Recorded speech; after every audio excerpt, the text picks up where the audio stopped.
शहरातील जागृत देवस्थान श्री समादेवीचा जन्मोत्सवाला आज सुरुवात करण्यात आली।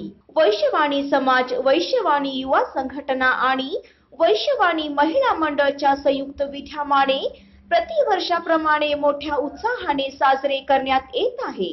मंगळवारी सकाळी चौघडा व काकड आरतीने कार्यक्रमाला सुरुवात झाली असून त्यानंतर कुंकुमार्चन, अभिषेक, भजन, कीर्तन, भावगीत आणि भक्तिगीताने जन्मोत्सव साजरा करण्यात येत आहे। देवीला हिरव्या साडीने आरास केल्यामुळे मूर्ती आकर्षक दिसत आहे।